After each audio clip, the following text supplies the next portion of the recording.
Hello வணக்கம். இன்றைக்கி நம்ம பார்க்க போகிற ரெசிபி வந்து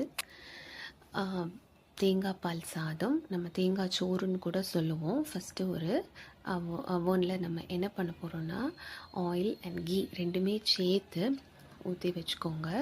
ஊற்றி வச்சுட்டு அதுக்கப்புறம் பட்டை, லவங்கு, கிராம்பு, ஏலக்காய், பிரிஞ்சி இலை, அப்புறம் மிளகாய் எல்லாத்தையும் போட்டு கொஞ்சம் நல்லா வதக்கி விட்டுக்கோங்க. எல்லாத்தையும் ஒன்றுமா சேர்த்து போட்டுக்கோங்க.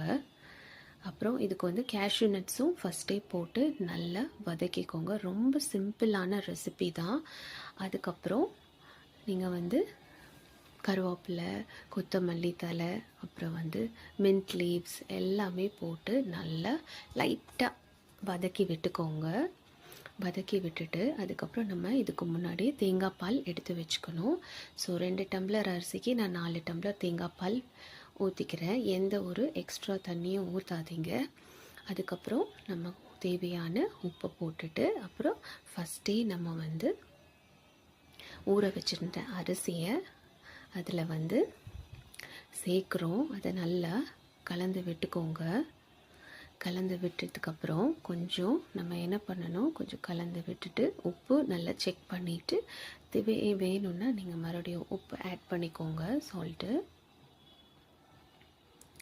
அதுக்கப்புறம் நல்லா என்ன பண்ணுறோன்னா, அதுக்கு வந்து கொதி வர்றதுக்கு நம்ம அலோவ் பண்ண போகிறோம். அதுக்கு முன்னாடி நம்ம கொஞ்சம் மஞ்சள் பொடியும் லைட்டாக சேர்த்துக்கோங்க.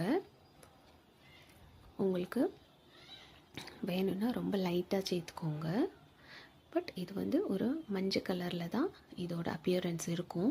ஸோ இப்படி தான் இருக்கும் குக்கரில். ஸோ க்ளோஸ் பண்ணி விட்டுட்டு நல்லா 2 விசிலுக்கு விட்டுருங்க. ஃபஸ்ட்டு விசில் வந்து ஃபுல்லாக விட்டுருங்க.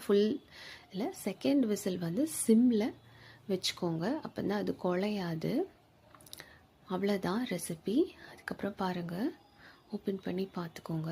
பார்த்தா எப்படி இருக்குது பாருங்கள். நல்லா உதிரியாக, ரொம்ப மணமாக, ரொம்ப டேஸ்ட்டாக, சிம்பிளாக வெறும் 15 மினிட்ஸில் இந்த லன்ச் ரெசிப்பியை பண்ணி பாருங்கள்.